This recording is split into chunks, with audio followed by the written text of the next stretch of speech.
Today we're looking at concerns around fertility. We did term it demystifying the myth against the use of science, IVF, for conception. So just in case you have a misconception around the use of science and IVF for conception, let's wait and see how my guest this morning will demystify all of that. Dr. Alero Roberts is a public health physician and associate professor at Luth. So good to have you on the show, Dr. Roberts. And I've missed you, David. You haven't been around for some time. Oh, that sounds so good. I missed you too, Dr. Alero Roberts. I did miss you as well, I must say that. Well, you're not alone on the show today. We have another doctor, Dr. Fache Moses, who is a consultant gynecologist and fertility specialist. He's a medical director, Procare Hospital, Abuja. He's joining us via Zoom. Dr. Fache, good morning. Welcome to News Up. Good morning. It's my pleasure to be here. Yes. I wish I could join you guys in the studio. It's okay.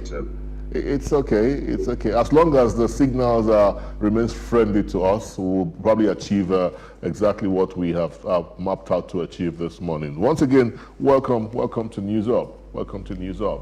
Yeah. Let's begin with my guests in the studios. Then we'll come back to you shortly. Yes, Dr. Alero Roberts,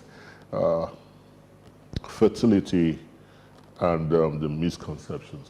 For you, what are the misconceptions around IVF? Well, the very first one I'm going to immediately jump on would be the misconception that in this time of economic hardship, yes, why are we worried about infertility? Why is it, what is the public health significance of infertility at a time such as this? And you know, it's a great question. Living in a country where the population is fast exploding to we're going to be one of the biggest, we are one of the fastest growing populations in the world. What is the significance of infertility in all of this? Surely we should be looking for how to rein in. Exactly. However, it boils down to the people, the person, the individual. For the person, people, the couple that are not succeeding in achieving a pregnancy and having a child or children as and when they want to, it is tremendously stressful. It is emotionally and psychologically painful. And for them, because at the end of the day, you know, the health of the person is of paramount importance, including the mental health. So for me, that would be the first misconception. It is a very valid topic at this time for that one couple who are unable to achieve a pregnancy at this time. We've got to think of it in terms of social isolation, social stigma, the dreaded family events where people are going to start asking you painful questions. The birthday parties, your friends' children are having first birthday, 5th birthday, 10th birthday, and you are just going with a present in hand. You don't have your child or children to go along. For that couple, this is a very valid topic. Why should that be of such a concern? I mean, isn't there something wrong with us as a people, as a nation? Something must be wrong with our mentality when we think that because a couple are facing certain kind of delay in fertility or they are undergoing issues around fertility, then they are less than what they should be. I have thought about that a lot, and a lot of times, when we are having these discussions, I think we all forget that the Creator biologically hotwired us to reproduce. So it is in us, that innate desire to reproduce after one's kind is in all living beings. Man, animals, mammals, whatever.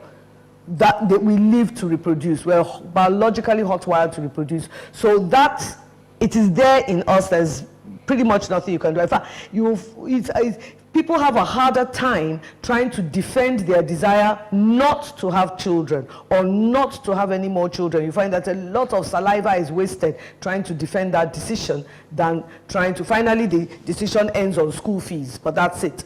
You know, so it's normal, you know, for people to, I mean, I know I can think of a couple of embarrassing situations when I was much younger, when friends of mine, you know, we gather in a place and I'm like, oh, how are the children? Only to sadly realize there aren't any yet, you know. And I've got a very dear friend, in fact, 3 or 4, who finally had a first child in their 50s, you know. And the obvious disease is that, is that what you want to be doing at this age? But yes, it is what they want to be doing at this age. And we should be really glad and grateful that science and technology has advanced to a position where they can be doing that even at this age, and the child and children can expect a good quality of life. True, true. All right, Andana, I'm going to hand you over to Andana right about now. Andana, doctor, it's all yours.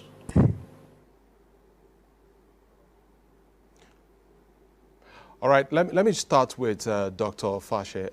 So you've heard all that Dr. Alero has said so far, but you are a consultant and you do this on a daily basis. What are some of the things you encounter whenever you meet your clients or your patients, as the case may be? All right, thank you, Mr. Andana. I agree with Dr. Alero with her submission. The truth is we see patients every day coming in with challenges with conception of varying lengths of duration. And we try to counsel them, evaluate, and see what could be responsible for the challenges, the delay in conception. And of course, they are offered various treatments, from simple fertility treatments like ovulation induction and timed intercourse, intrauterine insemination. Many people seem to, agree with that aspect of, okay, yes, because they still see it as natural. So they don't have issues with, I take medication, I have intercourse with my partner, and then we're likely to conceive. Once you begin to shift up the ladder, and then you start talking about IVF, then they begin to see it like this is artificial, is man-made, is not of God, and there's a lot of resentment. And you can tell that this resentment is coming out of sheer lack of knowledge. And then, of course, the sentiments that have come, if you look back at such a time before the advent of IVF, when the people that were much in charge of this fertility treatment were the traditional healers, the spiritual healers of varying degrees. And so at that time, people were branded a lot of different kinds of names, and they were being accused of reasons why they are unable to conceive. These traditional healers, the healers at the time, were at the top of their game, and so they don't accept the fact that, okay, we're able to handle this matter. So instead, it's the women are made to feel guilty for why they are unable to conceive. So the advent of IVF to us as practitioners came, as a landmark progress and development in science. But because of that sentiment, there's still a lot of stigmatization, especially with IVF as a way to sort out fertility challenges.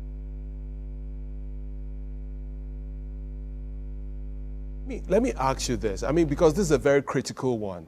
Most times when we watch our home videos, for instance, you discover that the mother-in-law puts so much pressure on the daughter-in-law, and then somewhere along the line, to vindicate the daughter-in-law, the husband discovers that he's actually the one who has a problem.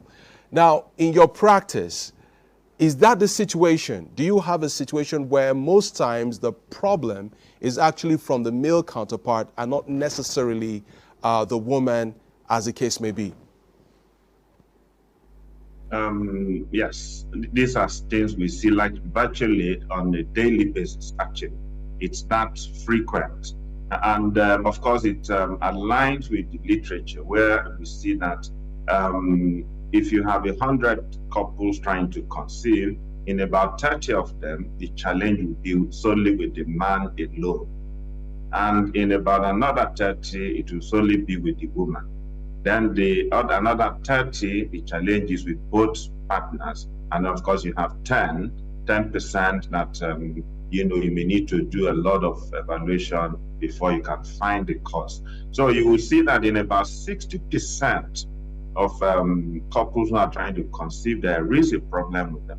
This is what it is, scientifically. But in reality, to the general public, it seems like every couple who has challenge in conception is with the woman.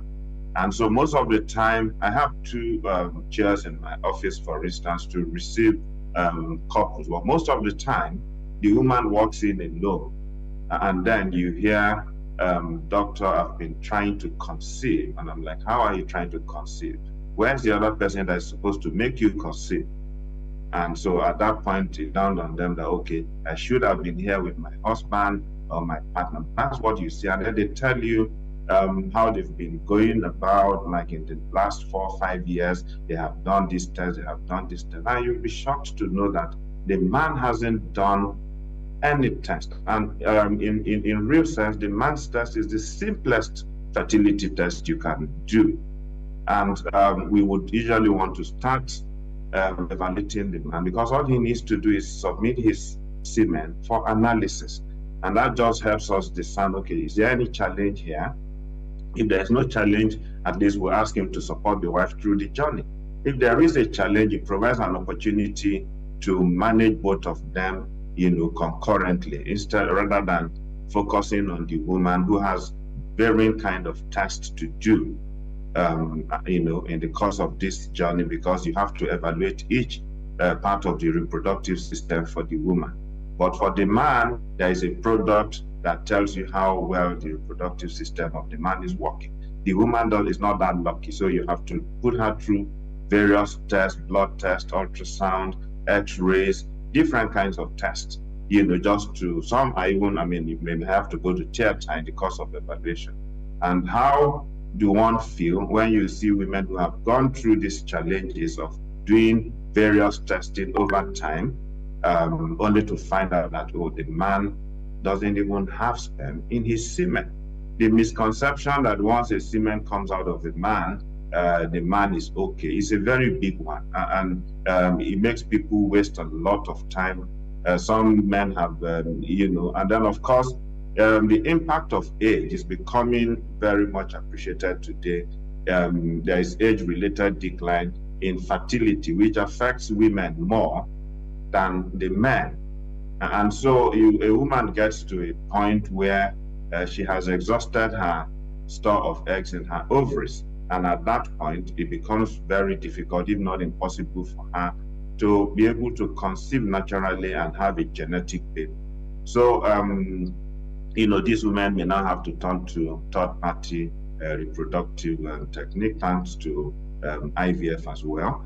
So, so when a man is wasting time and dragging feet, and then the woman, in fact, it's very bad. And I'll tell you, some men, rather than come to do their semen analysis, would come and say, as we're talking, there is another lady that is pregnant for me. Some of them even, how to say it in front of their wife, and I'm like, what kind of society are we in? How would you feel if your wife tells you that, because I was trying to confirm if I'm able to conceive, so I went to sleep with another man, and now I found out I'm pregnant? So, but the impunity and the cultural dichotomy between what the men can do and what the women can do is so terrible that instead of a man, even some men have done these tests, either secretly or in the presence of their wife, and they tell their wife, I don't believe that test the doctor did on me. I don't think the test is for me, because in the course of all this, I made out with somebody who is now carrying twins for me, who is carrying, and so these are some of the things we see every day. It's very challenging getting the men to come with their wives and get evaluated first time. All right, Dr. Moses, fantastic opening here from you. So let's begin to dissect the issues a lot more in-depthly.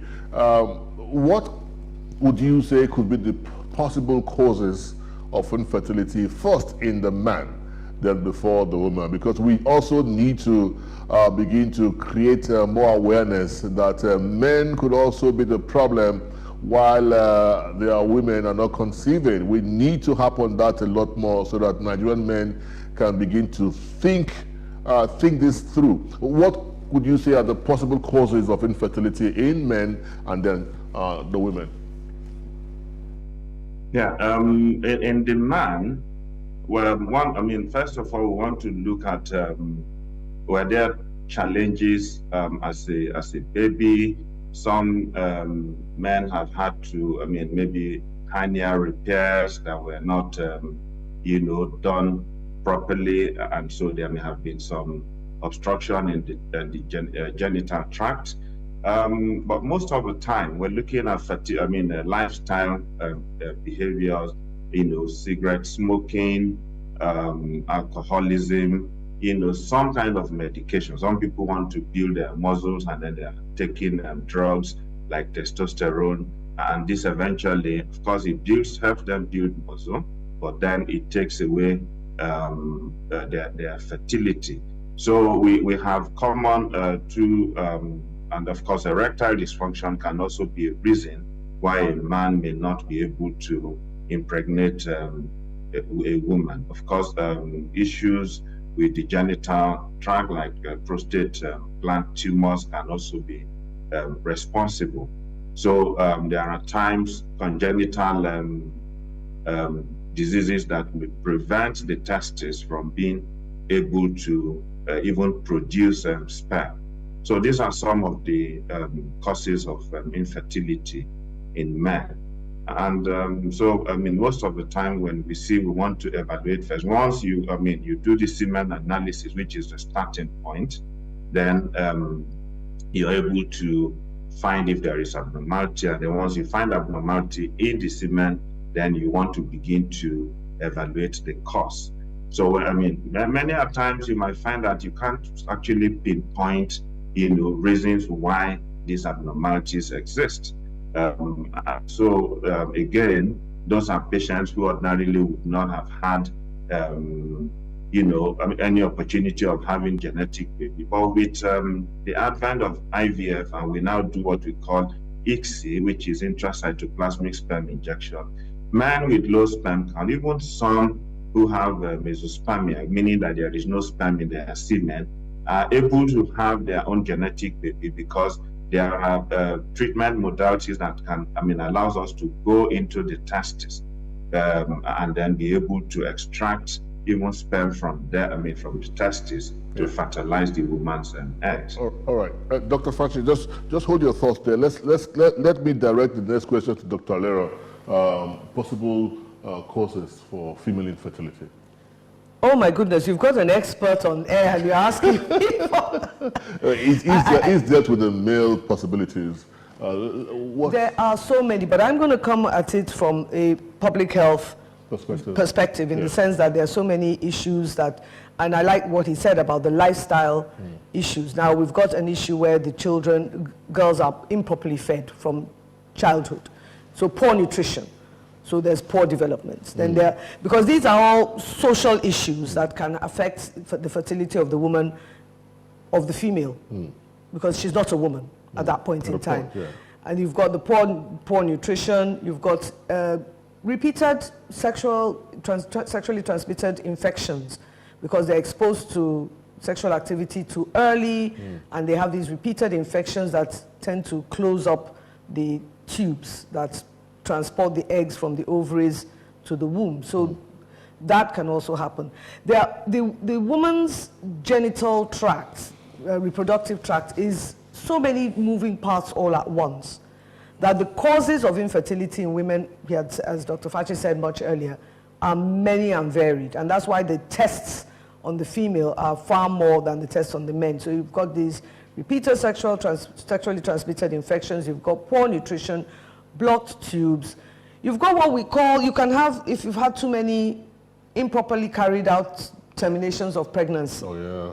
You know, young girls getting pregnant in school, don't want their schooling disrupted, go to the back street lady who sorts you out and does what, whether it's concoctions, most and generally it's instrumentation.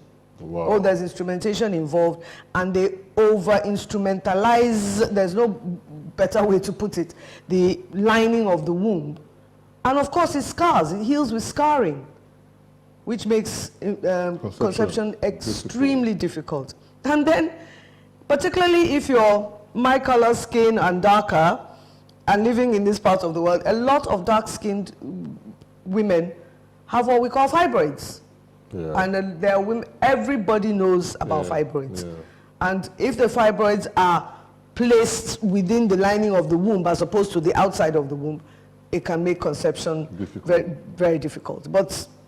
And I'm sure Dr. Moses can add another 20 causes to what I have said. Okay, so let's run to Dr. Moses. Yes, so some more causes for female infertility, doctor. Thank you, Dr. Lero. I think, I mean, she's said so much about it. One of the most common cause of infertility in women are what we call ovulatory disorders, meaning that they have challenges with ovulation. Every month, on average, most women are meant to release one egg, to ovulate an egg or two in some instances. But there are conditions. One of the most common one is polycystic ovary syndrome. And this prevents women from having their regular ovulation, monthly ovulation. So what it means is if you are not releasing egg as frequently as you should, then you won't be getting pregnant. And a lot of times, again, poor decision making. Most of these patients, they go to clinics where they are offered the family planning pill to help regulate their menses in quote, whereas they should be taking medication to help them ovulate so that they can either get pregnant or see their menses. They are giving medications that prevents ovulation in itself, but makes you see your period every month. And then they are happy because the women go to the hospital and say, Doc, I have a regular period. It takes an experienced clinician to be able to discern that, okay, this particular person is interested in conception, and she has self-diagnosed herself as the reason why she's unable to get pregnant because she's not menstruating. So she goes to a doctor and says, okay, I'm having irregular period. So the doctor simply just gives a contraceptive pill. So that's one of the common polycystic ovary syndrome. It's one of the very common, causes of infertility. Like Dr. Alero has said, pelvic infection arising from previous pelvic inflammatory disease, eventually leading to blocked tubes, is one of the common, cause of infertility in female. Then we have another condition that is becoming quite common. We're seeing more cases these days. Now that's endometriosis. Endometriosis is a condition where you find tissues similar to the lining of the womb appearing outside of the womb. It affects pelvic structures. It causes a lot of painful menstruation. Of course, in our culture, when girls and women have painful menses, it's okay, just bear the pain, live with it. Sometimes I just look like women are going through a lot. So, and they actually have endometriosis. This endometriosis would eventually destroy their tubes, destroy their ovaries, and eventually cause infertility. So in those days when I was in school back then in the early 90s, we're taught that such kind of disease is not very common in our climate. It's a Western disease. But today we're seeing a lot of cases, especially as we do more of gynae laparoscopic surgeries. We're able to see a lot of women with endometriosis. So again, using this opportunity that when women have severe menstrual pain, they should be allowed to, encouraged to see a doctor who can evaluate them and understand whether this is just what you call primary dysmenorrhea, which is not of, attributable to any cause, or is endometriosis. Thank you. All right, I almost feel like we're in a consultancy of some sort with Dr. Fache this morning. But then I need to ask this question, and this question will go both ways. Doctor, you will talk about it, and then we'll move on to Dr. Alero to also touch on the question as well. And this question has to do with, first, why is IVF so expensive? I mean, that is the impression people generally have, as IVF being very expensive. And then secondly, this has to do with more of a social issue. There are people of certain religious beliefs that male gynecologists should have no sort of interaction with their wives in the case of a couple who are married. How do you get past this? Because from what I have gathered, most gynecologists seem to be of the male sex, with very few female. I may be wrong, but I stand corrected. So how do you deal with this issue? Okay, I mean, the first question is, why is IVF so expensive? I think expensive is usually a relative term, depending on what value you attach to what you're getting. And so when we look at the cost of IVF in Nigeria, for instance, compared to when we see them quoted in dollars and pounds from the US, what we're charging in Nigeria is about maybe 1/5 to 1/10 sometimes of what the charges are in those economies. And so when people say it's expensive, I just feel like what we're doing here is actually more like, I don't know if you want to say charity, just so that we know that our people can't afford it if we're to translate. So how do you say, okay, IVF, one cycle of IVF cost $10,000, for instance? That's about maybe 10 million. And then you have a hospital who offers IVF for 1 million, 1.52 million, and people say it is expensive. No, it is not. So I think first of all is the purchasing power, the economy of people who need these services most. They are not able to afford it, and they would see that as being expensive. But when you look, again, to come and look at the aspect that everything that we use in IVF are imported, so they are dollar dependent. So how, sometimes, we actually sit down, like, how are we able to do it? What are these people doing when they charge this? They are $10,000, $15,000, and then we're here charging something about $1,500, considering that we use the same drug. There's no company in Nigeria that manufactures any IVF drug. They can have representative, but all these drugs, everything, the consumables, the media, the machines, everything are imported. They are dependent on the dollar. So my take is, the IVF we're doing here is really not expensive. That's why you're seeing today, I can tell you, we have a lot of patients coming from UK, US, Canada, and all sorts, coming back to Nigeria to do their IVF. And it's been, a lot of savings for them and success stories. So, I don't think that's expensive. If you look at it on another, from another angle, is to ask, how much is a baby worth? So if anybody can actually say, okay, the baby that they are going to get from this IVF, this is how much I would be willing to give out the baby, then we can compare what you're going to pay for the IVF and the cost of the baby at the end of the day. So of course we know that it's not like you pay and get a baby. IVF is not 100%. There is no center that records 100%. So there are instances, and that's just simply because of the inefficiency of human reproduction.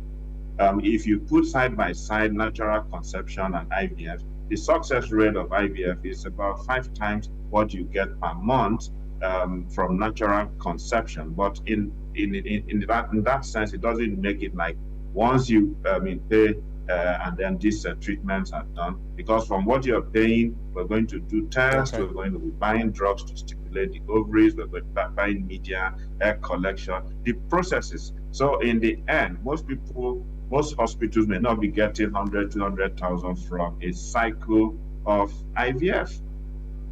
So for me, I think it's just something that goes in line with our medical,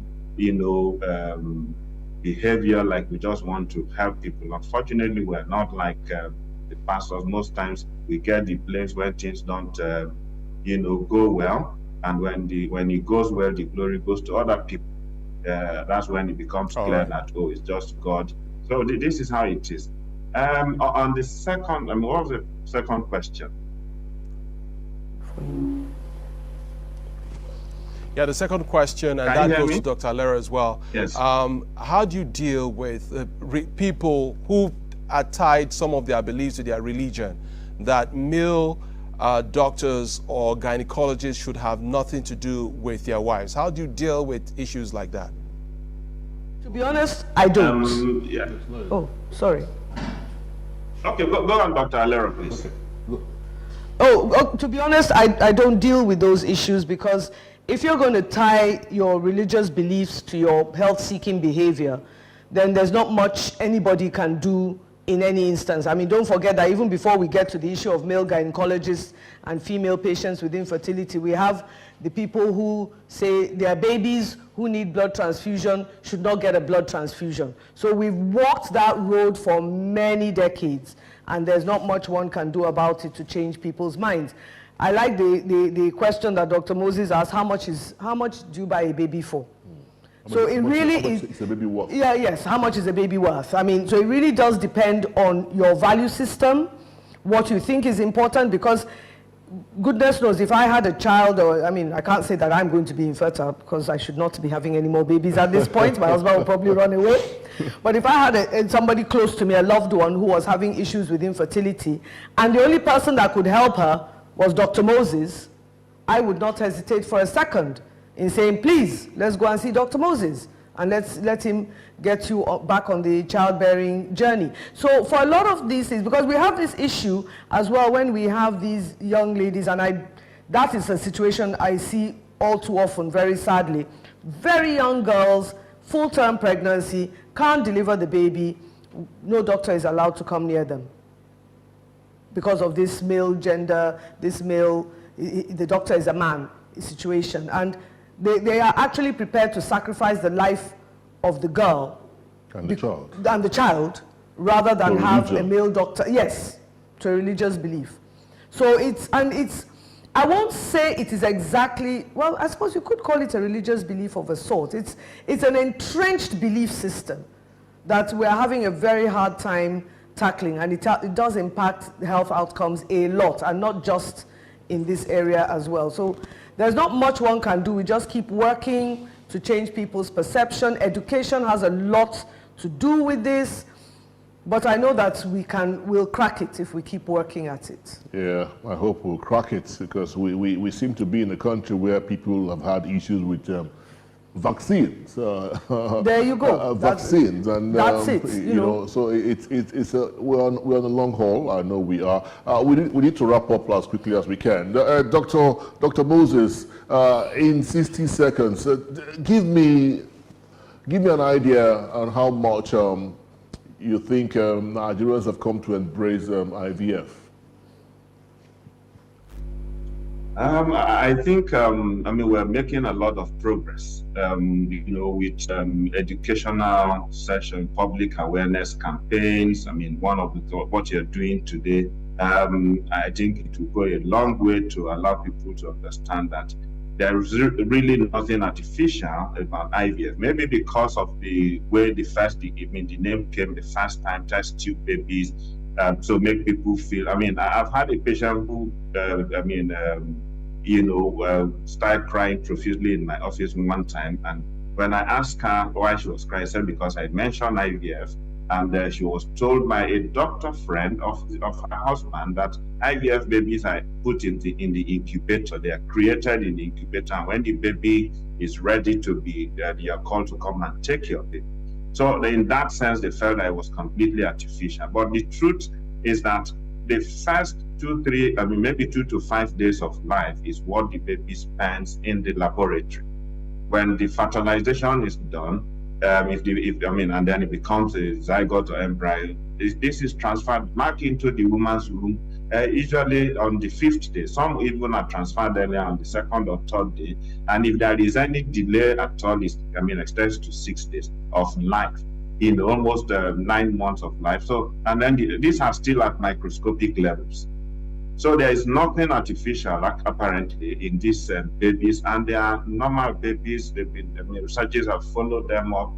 They have nothing that distinguishes them from babies that are conceived, via natural means. So, but I think with continued effort, many more people would come to embrace IVF, and as we continue to demystify this myth and misconception, a lot of people would come to embrace this IVF. Sorry, I want to quickly add to what Dr. Alero said about the issue of male gynecologists. I want to mention, I think it's a misconstrued idea, because in these last few years that people have been doing this Japa syndrome, many of my male colleagues have traveled to Saudi Arabia. Are they going there to see men? Saudi Arabia, for instance, is the home of maybe like the point of Islam. And so in Iran, when we go for international conferences, we see male gynecologists coming from all parts of the world where there's Christian domination, Muslim domination, and other kinds of religion. And so I feel that it's something that may be individualized, it may be misconstrued in some parts. And again, so maybe as we create more awareness, people will come to understand and be able to discern science from religion, so that there is no misconception or misconstrued ideas. Thank you. Dr. Moses, it's always a pleasure having you talk to us on this issue. Thank you so very much for your time on this concern. Dr. Fache Moses is a consultant gynecologist and fertility expert, medical director of Procare Hospital, Abuja. Do have a wonderful day and the very best in all you do, Doctor. Thank you so much. It's a pleasure to be here. Fantastic. Dr. Lero, we have to run. I'm very grateful to Dr. Fache for staying back in this country and making fertility his specialty, because I see that there's great scope for reverse medical tourism, in this area, if a lot more people will come from abroad for more affordable care in Nigeria. There's hope for the very first topic you spoke about, that we can reverse the economy through an injection of funds for what is a very painful and correctable situation. Yes, Dr. Lero, thank you so very much. It's a pleasure having you come talk to us again on every Tuesday. Thank you. Thank you for having me. See you again the next Tuesday. Public health physician and associate professor at the Lagos University Teaching Hospital. A pleasure once again, Dr. Lero Robert. Thank you.